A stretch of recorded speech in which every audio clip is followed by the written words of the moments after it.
Então, gotemianos, hoje nós iremos entrar na lição 17 da formação bíblica, que seria sobre o profetismo. Nós vamos hoje agora tratar aqui de uma forma resumida, e mesmo resumida é um assunto muito grande, porque nós vamos tratar de todos os profetas das Sagradas Escrituras, né? Nós vamos ver o livro dos profetas. Então, eu convido vocês agora a pegarem a Bíblia, e na última formação onde nós encerramos lá no livro de Neemias, depois de Neemias, nós vamos entrar agora para a história dos profetas. Nós não vamos ler na Sagrada Escritura um por um, porque senão nós iríamos passar aqui um ano só para meditarmos cada um desses profetas. Então, através dessa apostila aqui, nós iremos fazer uma síntese. Eu vou procurar explicar da maneira mais resumida possível a história dos profetas, certo? Então, eu já convido vocês a pegarem as Sagradas Escrituras para que a gente possa começar a ver os livros dos profetas. Vejamos lá onde paramos no livro do Neemias. Onde nós paramos lá em Neemias. Ok, Neemias. Quero que vocês deixem aí no livro de Neemias. Deixa aí marcado no livro de Neemias, ok? Então vamos lá aqui com a apostila. Quem não tem apostila, eu aconselho a tirar em xerox. E se tiver algum gotemiano ou alguma alma caridosa que não seja gotemiano e tiver com tempo suficiente para digitar essas apostilas todas, porque eu não tenho ela em PDF, ela tem que ser digitada, porque eu recebi ela de um seminarista, do seminarista Leonils, que deu formação um tempo atrás para nós no GOT, e ele deu essa apostila para nós, que é uma apostila muito antiga, ainda no tempo que era digitado, era datilografado, perdão. Então vamos lá. Os livros dos profetas, introdução. O que diz aqui? O período que vai do século 8 ao 6 a.C. Então, aproximadamente, para a gente fazer uma sintonia, se localizar no tempo, a história dos profetas começa aproximadamente a 8 séculos antes de Cristo, que seria aproximadamente 800 anos. Considerando que cada século são 100 anos, 8 séculos dá 800 anos. Certo? Então, para a gente se localizar. Então, os profetas surgiram uns 800 anos antes de Cristo. Então, a gente sabe que houve a época dos patriarcas, Abraão, Isaac, Jacó, José, Moisés, a época dos patriarcas, a época dos juízes, como Sansão, Gedeão. Aí depois da época, como é o nome da outra lá? A Judite. Foi a Judite, a época dos juízes. E depois veio a época dos sacerdotes, da organização dos sacerdotes, né? Lá nos Levíticos, quando Moisés organiza os sacerdotes, e a época dos reis, e agora é a época dos profetas, certo? Os profetas eles surgiram também por volta na época dos reis, que a gente tanto vê nas histórias lá de Davi, o profeta Natanael. Então vejamos aqui. A época do profeta ela caracteriza-se pelo aparecimento dos grandes profetas, que seria os profetas maiores, né? Os profetas que se destacaram na história do povo hebreu, né? Não aqueles profetas mais simples que faziam uma profecia mais particular, né? Então são eles como sinaleiras nas estradas, mostrando ao povo de Israel como eles deverão fazer a caminhada para Deus e se conduzir retamente entre os povos pagãos. Então a missão do profeta é ser literalmente o porta-voz de Deus, ou seja, é o mensageiro de Deus na terra, que vai dizer para o povo como proceder e orientar o povo se eles estão no caminho de Deus ou não. Isso simplesmente é a missão do profeta. Foi o tempo inteiro a missão dos profetas. Como a gente viu um dos profetas grandes, que foi o São João Batista, que preparou o caminho da vinda de Jesus Cristo, ele simplesmente só anunciava, mostrava para o povo se converter. Tanto é que ele batizava o batismo da água como símbolo de sinal de que você estaria sendo lavado dos seus pecados e se purificando. Então a missão dos profetas nada mais é do que isso, de sempre mostrar para o povo, alertar o povo quando eles estiverem no caminho errado. O profetismo não é uma característica particular da vida de Israel, como são o sacerdócio e a realeza. Ou seja, o profetismo não é uma coisa assim particular, que de certa forma é obrigatório ter, né? Deus se serve de instituições comuns à maioria dos povos antigos, dando-lhes apenas um novo sentido, tornando-os assim instrumentos do seu desígnio. Então os profetas eles eram apenas esse instrumento nas mãos de Deus, como eu acabei de relatar.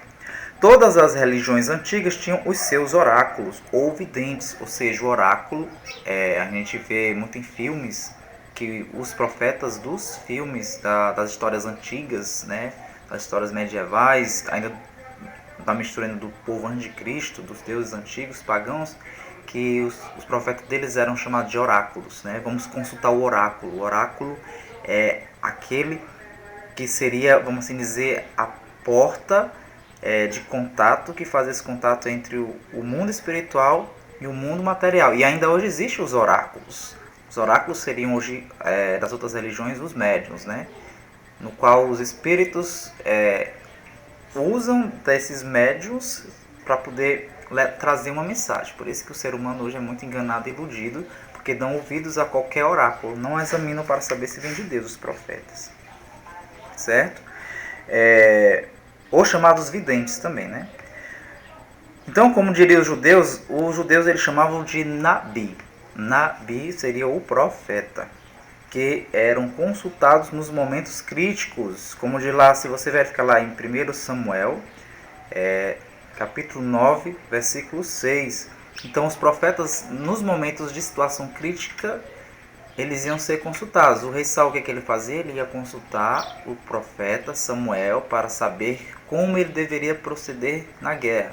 Tanto é que o Samuel, ele vai dizer, uma das últimas profecias dele, de que como ele não estava no caminho de Deus, porque ele não era obediente, Samuel trazia sempre a mensagem para o rei Saul e ele não obedecia, ele era teimoso, e Deus não estaria com ele na batalha e ele iria perder. Então ele teimou e levou o povo para a guerra e no final das contas ele acabou sendo vencido, né?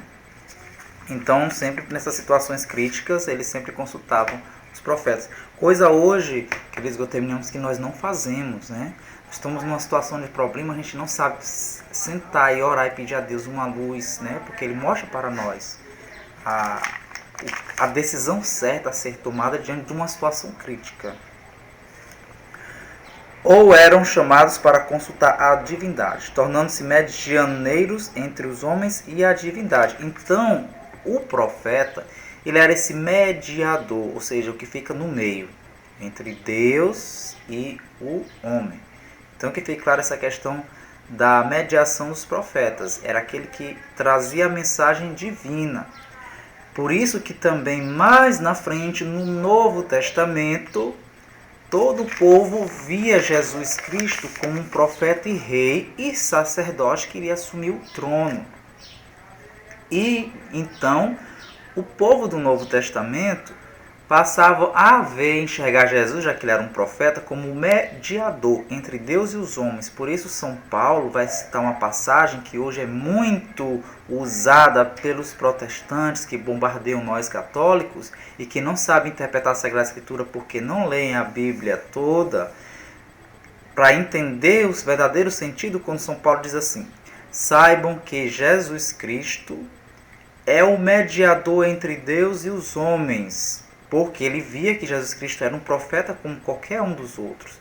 Então, quando surge a época dos profetas, Deus colocou os profetas, instituiu os profetas, exatamente para que ele ficasse no meio, para que ele trouxesse a mensagem de Deus, porque o profeta era aquele que tinha que se dedicar mais ao sacrifício, à purificação, para conseguir ter este contato com Deus, para conseguir trazer essa mensagem de Deus. Então, Jesus foi visto como um grande profeta.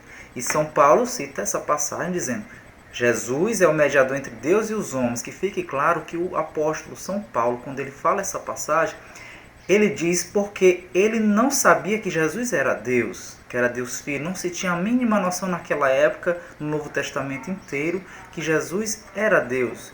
Ele enxergava que Jesus era um profeta, por isso que ele vai dizer: Jesus é o mediador entre Deus e os homens. Então, que fique claro que essa palavra mediador está querendo simplesmente dizer isso, que ele, por ser profeta, está no meio e traz a mensagem de Deus, como devemos proceder, que foi isso que Jesus Cristo fez, entre Deus e os homens. E se Jesus é o único mediador entre Deus e os homens, como dizem os protestantes, não existe outro mediador, então se os protestantes querem tomar o pé da letra dessa passagem, eles devem entender que Jesus não é Deus. Se eles querem levar isso aí, porque Deus não pode ser o mediador entre Deus e os homens. Porque vamos supor, Deus está lá no céu, Pai, aí Jesus é Deus, e Paulo e nós, seres humanos, somos os homens. Então, Deus é o mediador entre Deus e os homens? Deus fica meio estranho, né? Então era por causa dessa visão de Jesus ser um profeta, um homem qualquer, como todos nós, é que São Paulo vai entender que ele é o mediador entre Deus e os homens. Então continua se existindo depois de Cristo o mediador entre Deus e os homens, como a Virgem Maria, Nossa Senhora e os santos, que são os intercessores e os mediadores. Não é errado nós dizermos que Nossa Senhora é medianeira das graças, é medianeira entre Deus e os homens, porque ela não é Deus. Entendam porque ela vai estar sendo a medianeira entre Deus e os homens, ou seja, Jesus é Deus e ela está no meio e os homens somos nós, no qual ela traz a mensagem. Do mesmo nós somos santos, Santa Rita, Santo Expedito, Santa Clara, São Francisco que estava na terra, São Padre Pio também estava na terra, eram outros profetas de Deus dos tempos atuais. Então, eles sempre foram mediador ou intercessor entre Deus e os homens. Deus, Jesus, agora coloque Jesus como Deus, aí faz sentido essa passagem de Paulo. O profeta, ele é o mediador entre Deus e os homens. Então, eu espero que fique claro e tire esta mentalidade que a gente tem de contaminação dos protestantes de que só existe Jesus que está entre Deus e os homens e acabou e não existe mais nenhum intercedendo. Então essa tese deles cai por terra, porque sempre continua existindo os profetas mesmo depois de Jesus ter subido aos céus, porque ele é Deus, então Deus sempre suscita seus profetas, não deixou de ter profeta depois do Novo Testamento. Isso nós vamos ver mais adiante, certo? Então o profeta de Israel difere dos outros profetas por quê? Qual é a diferença do profeta do povo de Israel dos povos pagãos, né? Porque não são os adivinhos, certo? Nem visionários, mas homens seriamente comprometidos com Deus e encarregados de levar a ele o seu povo. Então o objetivo do profeta de Deus é de levar o povo, mostrar o caminho de Deus para o povo, que é diferente dos outros visionários. Os visionários, eles só diziam a visão do que eles deveriam fazer, o que ia acontecer, é como se fosse as cartomantes de hoje, que vai fazer aquela profecia do amor, não sei o que, aí você vai ter prosperidade e tal. Não, o profeta de Deus, ele procurava orientar mesmo, instruir, ou seja, daquela formação, ensinar e educar o povo de Deus, o povo de Israel. Ou seja, o profeta era considerado o alto-falante de Deus, né? Esse porta-voz, a porta, né? O alto-falante. Ou seja, daqui o profeta, ele é a caixa de som. Pronto, e Deus usa lá o microfone e fala através da boca dele, certo? Então, desde sempre existiram profetas entre os israelitas. Então, desde o povo lá dos israelitas existiram profetas. Porém, é a partir do século 8 que adquire força e realismo o profetismo. Então, como eu falei, sempre existiram durante a caminhada do povo de Israel os profetas, só que não com tanta força como a partir do século 8, né? Não com tanto ardor, aquela missão mais forte, como é o caso de Jeremias por causa de Jerusalém. Então os profetas levavam aquelas mensagenzinhas simples para o povo, mas não aquela mensagem grandiosa como foi surgindo no decorrer do tempo. O profeta desempenha importante papel espiritual e político. Então, o papel do profeta era transmitir a organização para que seja bem feita tanto do lado religioso como do lado político. Houvesse sempre esta união. A gente vai ver também lá, mais na frente, já mais ou menos por volta do ano 1700, se eu não me engano. Eu não lembro direito a época da Santa Joana d'Arc, o ano. Mas a Joana d'Arc também era uma profeta, uma mensageira de Deus, em que ia procurar levar a união entre o meio religioso e o meio político, porque o reinado da Inglaterra, os políticos da Inglaterra, o reinado estava querendo destruir a França, então a missão da Joana era unir isso aí. Então essa é a missão do profeta, é fazer com que haja esta união. Então eles apresentavam-se diante do rei, né? Então o profeta ele ia diante do rei, como a Joana d'Arc, né? Ela ia diante do rei para poder falar da mensagem, levar a mensagem de Deus, ir para o sacerdote e falar, como a gente via lá na história de Davi, quando Natanael vai lá para diante do rei, vai para diante do sacerdote para falar, levar a mensagem, né, do povo como guarda do direito divino. Então o profeta ele era este guarda, ele era o guardião das leis divinas. Então ele ia levar para poder mostrar, vocês não estão cumprindo as leis divinas. O Antigo Testamento está assentado em 3 bases. Então só lembrando aqui, o Antigo Testamento ele tem a época do Abraão, que recebe a promessa em que tudo tem a origem, certo? A época de Moisés, que oferece a liberdade ao povo. Moisés é a liberdade. E os profetas, que libertam a mensagem de Deus de todas as estruturas e transmite ao povo a vontade de Deus. Então o profeta ele vai transmitir a vontade de Deus. Então vamos continuar aqui. O profeta é um inspirado cuja mensagem é para o momento histórico. Então o profeta ele recebe essa inspiração divina, ele é inspirado por Deus, mas para poder levar uma mensagem para uma situação histórica, para um acontecimento histórico, nunca para predizer o futuro. Suas ideias não são as próprias, mas de Deus. Ou seja, por que disse que o profeta não seria para prever o futuro? Porque o profeta ele iria sempre alertar aquela situação atual que estava acontecendo. Ele iria dizer que algo estava errado, que a pessoa deveria se converter, como João, quando estava anunciando, Jesus, se convertam, vocês não estão vivendo bem, porque virá o Messias. Por isso que às vezes fazia a confusão de que o profeta anunciava o futuro, porque ele ficava exortando a situação atual lá da história do povo, né? Porque ele dizia que você tinha que se preparar para o futuro, né? Para as condições futuras, no caso do Messias, que iria vir do João Batista.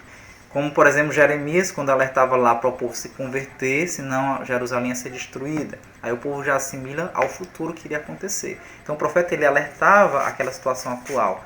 Procurem se consertar, procurem se corrigir, porque senão as coisas não vão bem com vocês, se vocês não estiverem andando na linha e etc. Então eles estão em função da revelação e é por eles que Deus começa a assentar as bases no Novo Testamento. Então é através dos profetas que Deus vai assentar as bases do Novo Testamento, ou seja, anunciar ao povo o Messias, preparar eles para a vinda do Messias, que seria Jesus Cristo. Os profetas não foram teólogos, e muito menos nem sacerdotes ou doutores da lei. Então os profetas não eram pessoas, geralmente Jesus não escolhia, Deus não escolhia os profetas, aqueles doutores, os estudiosos da lei, né, os sacerdotes, dificilmente, no caso do Samuel era. Provavelmente nem sabiam escrever. Então, geralmente os profetas nem sequer sabiam escrever. Eram pregadores da lei, ou seja, o Nabi. Eles pregavam a lei. Por isso que Jesus Cristo às vezes é barrado, quando os fariseus ficam querendo acusar ele de falso profeta, porque ficam dizendo que ele não estava cumprindo a lei. Aí Jesus vai e diz, eu não vim abolir a lei, mas vim dar cumprimento da lei. Porque o profeta sempre ele vinha ele vinha pregar a lei. E Jesus estava pregando algo que parecia que não estava de acordo com a lei. E eles anunciavam os bens distribuídos a todos os bons e denunciavam os pecados dos maus. Então era isso, eles denunciavam os pecados, como João Batista, a gente vê lá na frente, João Batista ele vai denunciar os pecados lá de Herodes, que ele está traindo, que isso não é agradável aos olhos de Deus, então ele denuncia os pecados e ele vai mostrar as coisas boas para os bons, né? O compromisso de denunciar quase sempre lhes causava problemas, dos quais tentavam fugir. Então, pelo fato, quando o profeta levava uma notícia ruim de que ia acontecer no reinado do povo de Israel, eles eram às vezes apedrejados e botados para correr, como o caso de Jeremias, que chegou a ser preso pelo próprio povo de Israel, porque ele anunciava de que a Babilônia, os babilônios, o povo de Israel iria se tornar cativo dos babilônios, né? E ele se torna preso. Se vocês forem ver o filme lá de Jeremias, vocês vão ver que os próprios babilônios eles libertam Jeremias e até agradecem ao Jeremias, porque o Jeremias, de certa forma, entre aspas, ajudou eles, né? Fez uma profecia para o lado deles, em prol deles, de que eles iam vencer, entendeu? Então, os profetas, eles nem sempre levavam a vida boa nesse sentido, até para o seu próprio povo, como a gente vê também o profeta, o Jonas, que vai levar a mensagem lá para Nínive, né? Então eles procuravam abstendo-se assim de um fracasso social ou às vezes político. Vamos ver aqui os problemas causados pela divisão do reino, a crise religiosa. Então veremos aqui os problemas causados. Aqui é grande a história, viu? São 1, 2, 3, 4, 5. Vou tentar aqui ser mais breve e mais sucinto, né? Então, a época em que aparecem os grandes profetas foi marcada por uma profunda crise religiosa. Então, os profetas geralmente apareceram na época em que o povo, crise religiosa, como se fala, é quando o povo estão começando a abandonar a verdadeira lei de Deus, quando o povo não estão mais andando na linha de Deus. Então, os profetas apareciam geralmente nessa época. Israel continuava sendo o povo de Javé, mas o seu templo, onde deveria ser adorado o Senhor, encontrava-se em Jerusalém, capital de Judá. Estava no reino do sul, ou seja, Israel continuava sendo o povo de Deus. Israel não deixava de ser o povo de Deus, apesar de eles estarem fazendo coisas contra a vontade de Deus, continuava sendo o povo dele, né? Israel todo, o povo de Israel, lembra que foi separado Israel de Judá, da tribo de Judá, Israel, certo? Continuava sendo o povo de Deus, mas o templo, lembra que o templo ficou em Jerusalém, né?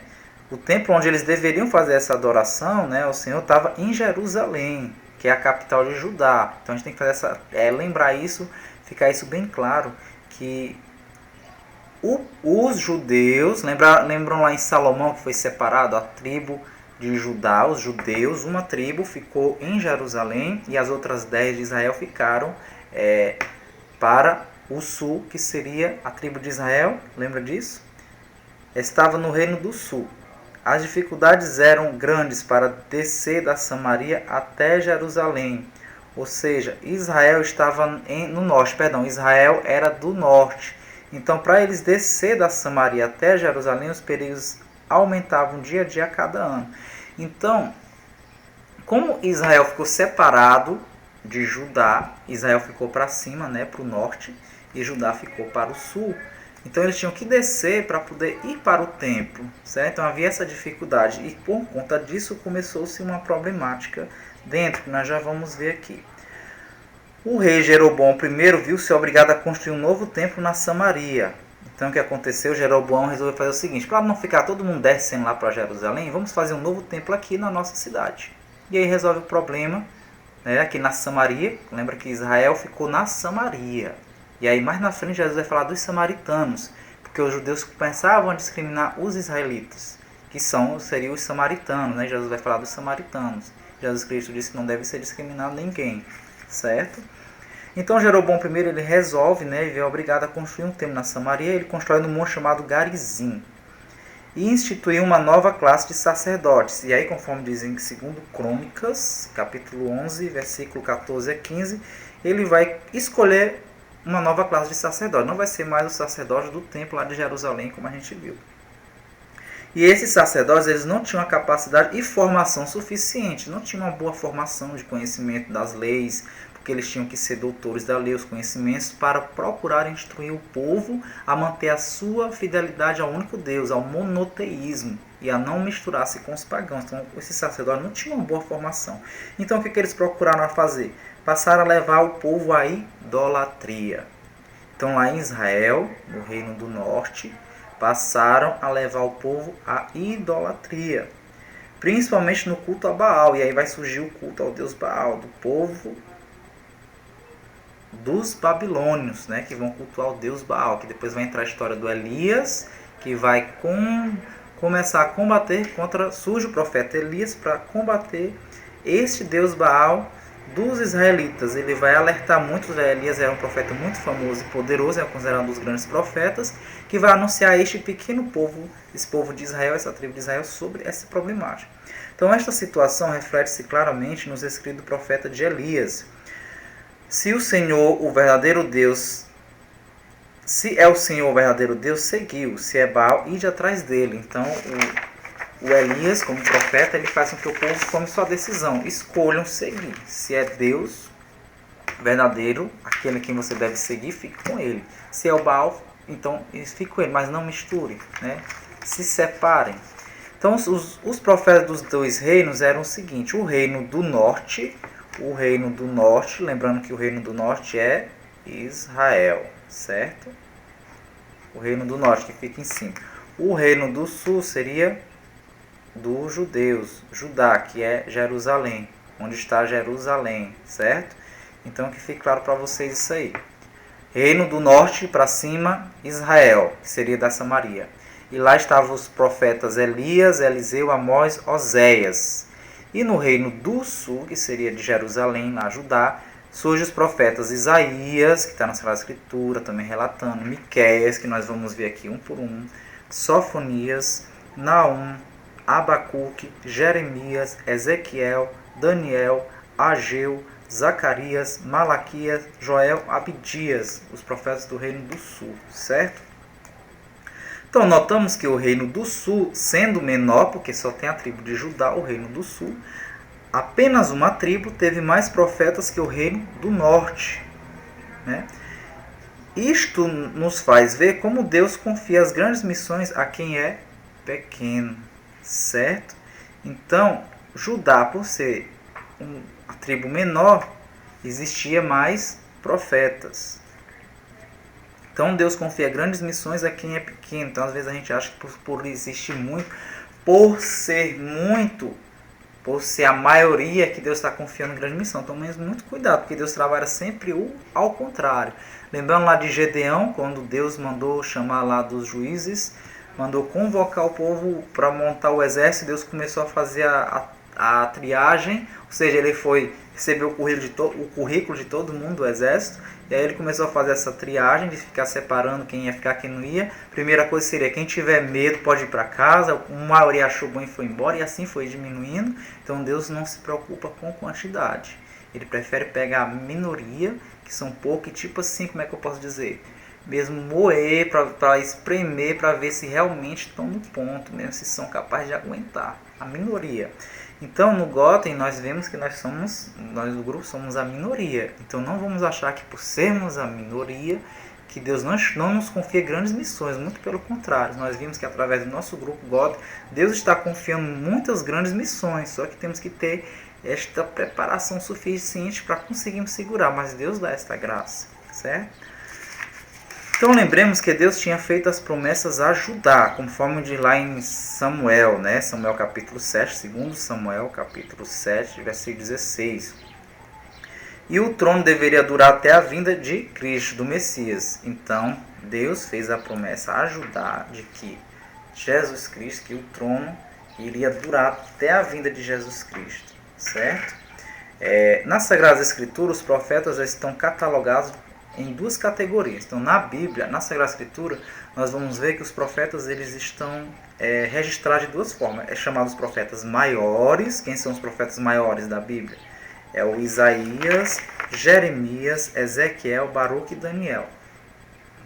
E os profetas menores? Os profetas menores, que é Oséias, Joel, Amós, Abdias, Jonas, Miqueias, Naum, Abacuque, Sofonias, Ageu, Zacarias e Malaquias. Então a diferença por ser maior e menor depende mais da extensão dos escritos do profeta e da categoria dos profetas. Ou seja, era chamado maior por quê? Porque os escritos deles são grandes. Se vocês forem pegar Isaías, Jeremias, Ezequiel, Baruque, Daniel, a história que fala que esses profetas vivenciaram é muito grande, o livro deles, são livros grandes, contam muitas histórias. Então uma das coisas que passava a se chamar profetas maiores era por conta disso, e dos menores porque a história é pequenininha. Se vocês pegarem o livro de Oséias, Joel, às vezes só dá uma folha da Bíblia, né, uma folha e meia. Então é por isso que era chamado menores. E também da categoria. O que seria a categoria deles? Do tamanho da importância, que eram famosos. Eram os profetas grandes, eram os profetas famosos, como Isaías, que é considerado um grande profeta.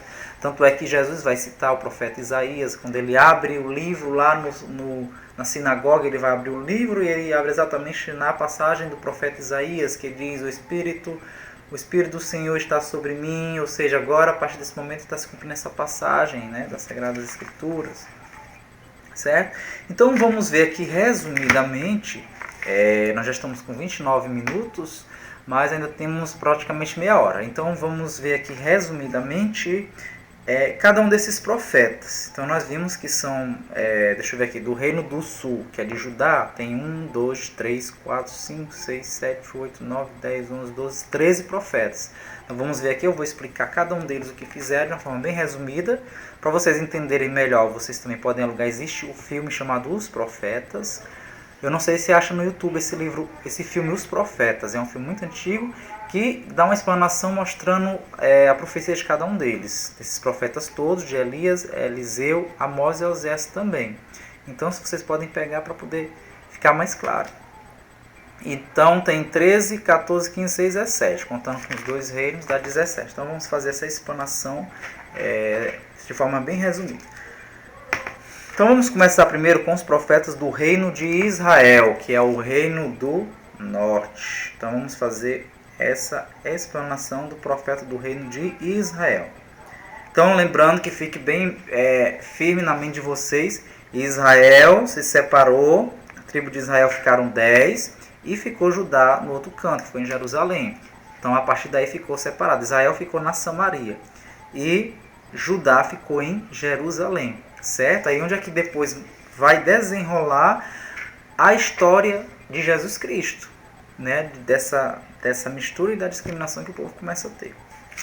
Então vamos lá, Elias, o que fez Elias? Elias, você vai encontrar a história de Elias lá no 1 Reis. A partir do 1 Reis, do capítulo 17, você vai começar a encontrar o que Elias fez, né? Elias, ele era natural, o local dele, né? De Tibe, de Gálade, ele era de Gálade. Né? Aparece de improviso no reino do norte. O reino do norte tem quem é? O reino de Israel.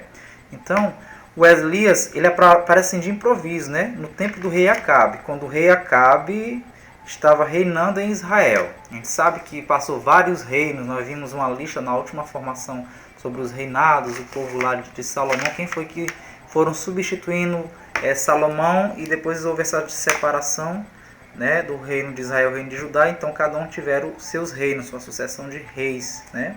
Então no tempo do rei Acabe é o tempo em que surgiu o Elias. E diz que ele veio assim do nada, apareceu de repente, né, o profeta Elias, que foi mais ou menos na época de 875 a.C. E aí o que acontece com esse profeta? Ele era alimentado às vezes por um povo na época de seca, porque os profetas viviam aquele momento de purificação, né? Ele fugia, né? Ele foge, mostra os episódios que ele foge através do rio Carite. Por que ele foge? Por causa da perseguição, como a gente viu. Quando o profeta vai anunciar algo que não é bom para o rei procura matar, perseguir e prender, então ele foge. Então a gente tem que entender que às vezes, por você servir a Deus, você necessariamente não tem que às vezes enfrentar. Se for necessário fugir, fuja. Né? Às vezes você não tem que ficar enfrentando para morrer, eu vou ser Marte, eu vou me entregar aqui. Se não chegou a hora, fuja. Não está na hora ainda, né? Então fuja. Ele vai para uma região chamada Sarepta, né? E no Monte Carmelo, Deus aparece e conversa com ele, né? O Monte Carmelo é onde surgiu as Carmelitas. O Monte Carmelo quer dizer flores, jardins, né? Um lugar de jardins. E depois ele também foge para o monte chamado Monte Horebe. Lembra que Moisés era lá do Monte Horebe, onde Deus apareceu, né? Através de Berseba, né? Isso aqui tudo está citando as passagens da Bíblia lá em Reis, como eu disse para vocês. Vocês podem ler a partir do capítulo 17. Aí 17, 18, 19. E depois o Elias, o que acontece? Ele volta, ele sai do Monte Horebe, ele volta, ele regressa e ele vai escolher um outro profeta, que seria o substituto dele, que é o Eliseu, né? E depois o Elias, ele tem a sua assunção, como tem lá em 2 Reis, capítulo 2. Lá no livro de 2 Reis, capítulo 2, vai mostrar a assunção de Elias, ou seja, Deus, ele arrebata, né? O que é arrebatar? É arrancar. Ele tira o Elias da terra e leva ele através chamada de uma carruagem de fogo. Então é um dos santos. Elias, ele é um dos santos que está no céu vivo, né? Mais um santo está aí no céu vivo, e que é prova. Ele não está dormindo, porque os nossos amigos protestantes teimam em dizer que todos os povos morreram, os santos, eles não podem estar lá com Deus. Eles não estão com Deus porque eles estão dormindo. Deus não vai acordar eles para poder interceder, porque na Escritura fala de dormir. O dormir quer dizer descansar. Você agora vai estar em paz porque está com Deus. Não é que vai ficar dormindo, morto ali, tá o morto dormindo ali e vai esperar o dia de Jesus voltar. Não. Se fosse por isso, Elias, ele foi levado por Deus, né? Ele foi levado, em corpo e almas por Deus. Está aqui a prova nas Sagradas Escrituras. Então, uma prova de um santo lá com Deus intercedendo, esse profeta. E aí, Elias ele vai fazer a profecia do Eliseu, que seria o substituto. Se ele conseguisse ver o Eliseu ele subindo, é sinal de que Deus teria escolhido.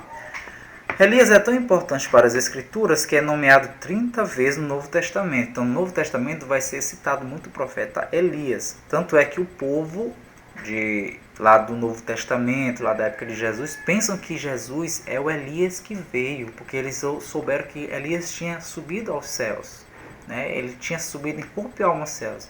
Então, o povo lá dos judeus do Novo Testamento estavam pensando que Jesus era o Elias que tinha vindo. Tanto é que Jesus faz uma pergunta para os apóstolos: quem o povo pensa que eu sou?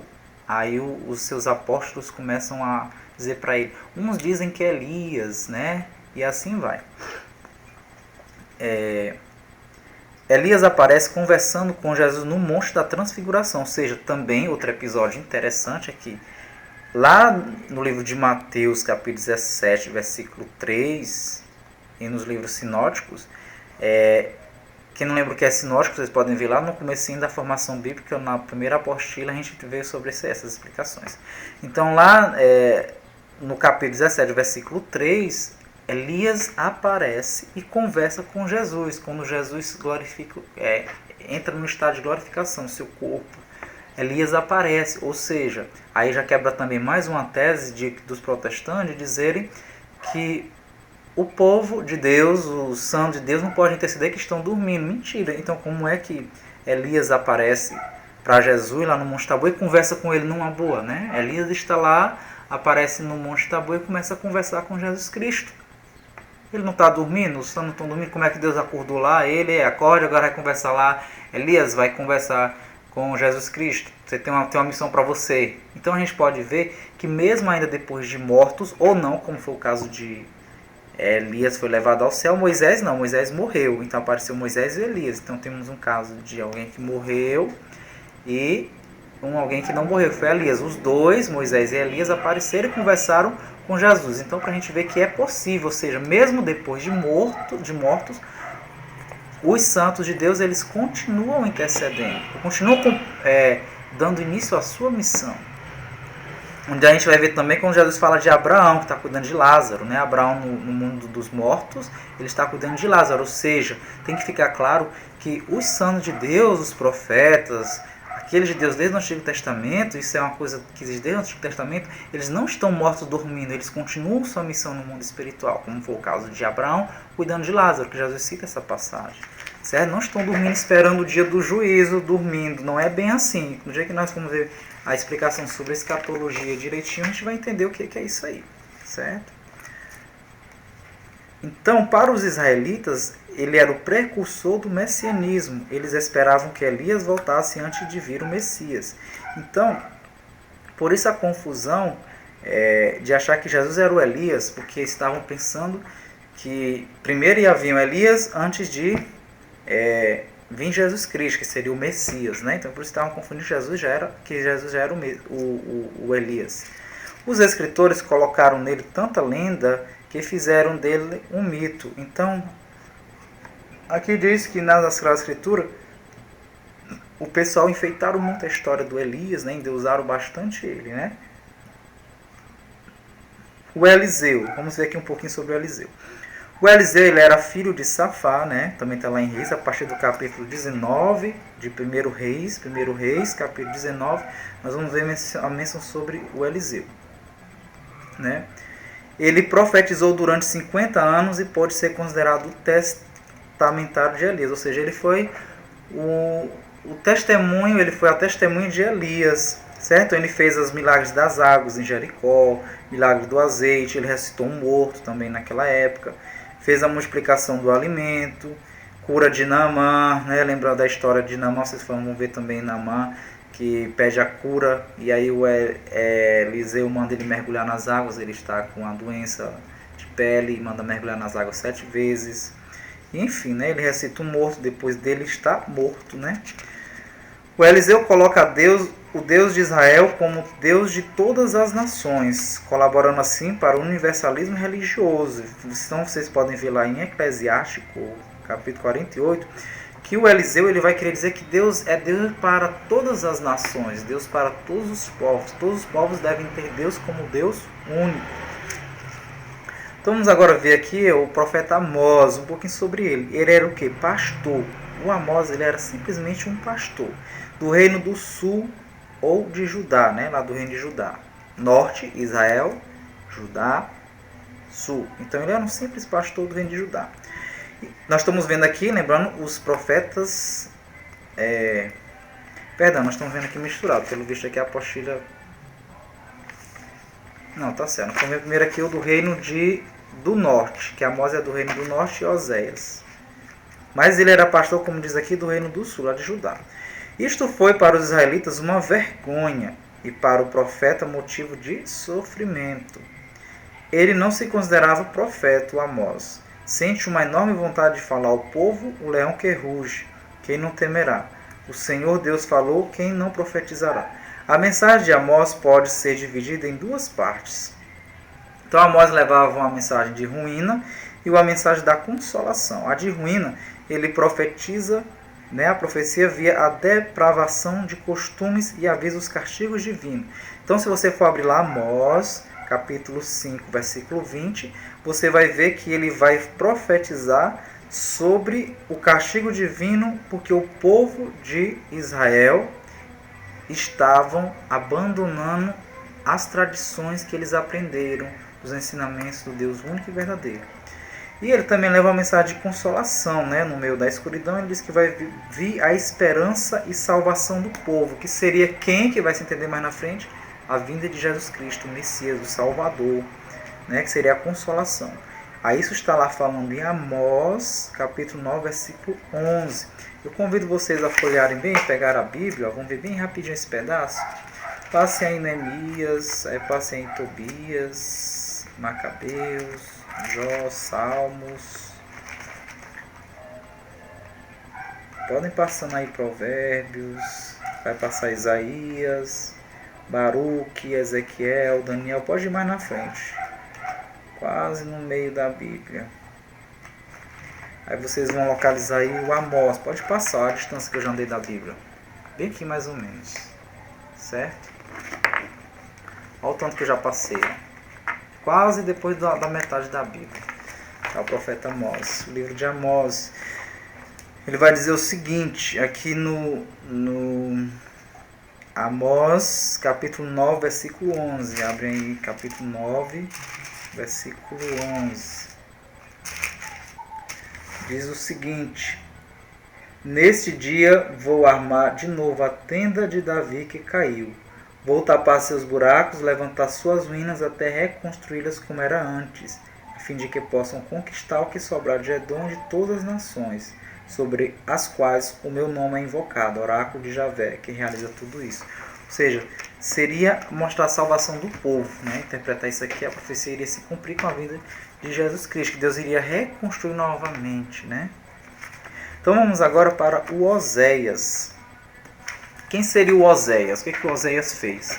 Oséias é o último dos profetas chamados literários. Lembra que nós estudamos os gêneros literários da Bíblia, Eu não vou explicar aqui novamente que são gêneros literários, mas vocês podem ver de novo, se não estão lembrados, lá para pegar as primeiras apostilas do primeiro ano.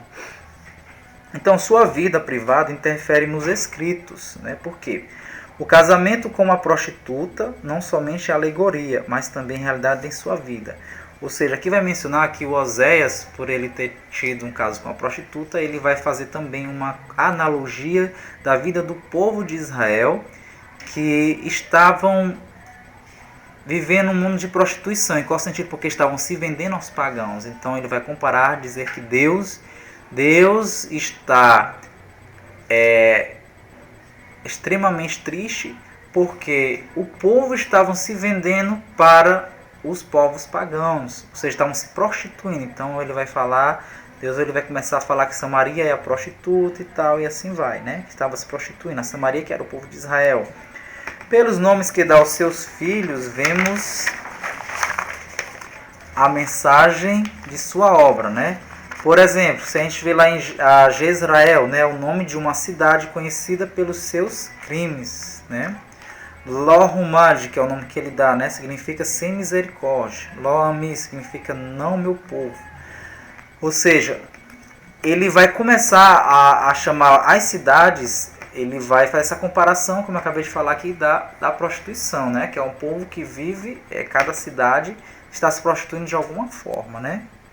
Se vendendo.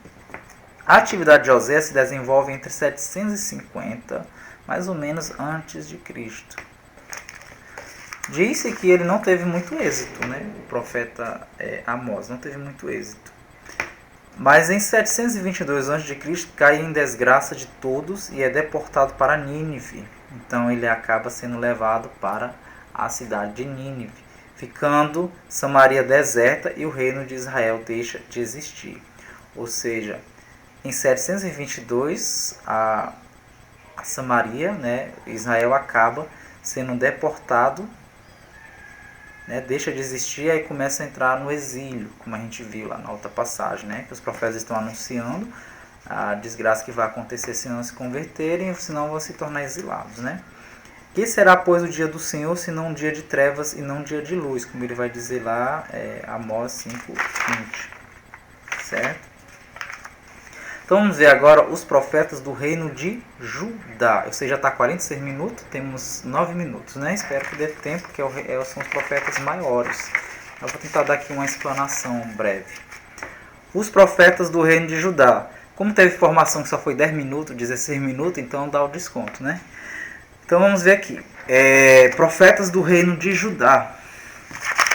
Temos Miqueias, certo?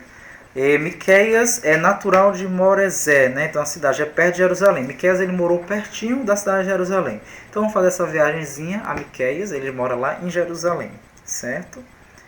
Ele é contemporâneo de Isaías, quer dizer que ele foi da mesma época do profeta Isaías, Miqueias. Né? Ele profetiza também por volta dos anos 738 a 693.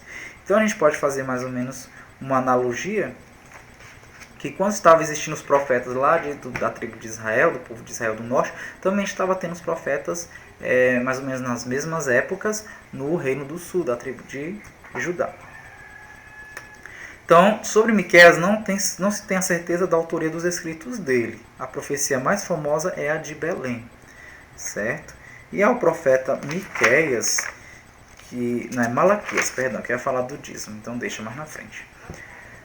Naum, o profeta Naum, ele era natural da cidade de Elcos, né? Cidade de Elcos. Exerce o ministério profético por volta dos anos 663 e 612. Seu livro é de apenas 3 capítulos, Naum, né? Aí tem o Abacuque também. Ele era Nabi, lembra Nabi? Que é da lei, é o profeta da lei, Nabi. Isto é, profeta de profissão ou de grupo. Exerceu entre 635 e 612. Aparece na vida de Daniel. Então, Abacuque ele aparece na mesma época também de Daniel. Se vocês forem pegar o livro de Daniel, capítulo 14, né, versículo 33, vai se falar do profeta Abacuque. Vamos pegar aí Daniel só para a gente ver ligeirinho. Daniel, voltando aí, né, a Sagrada Escritura para trás de Machaé, depois do profeta Amós. Vamos voltar aí depois.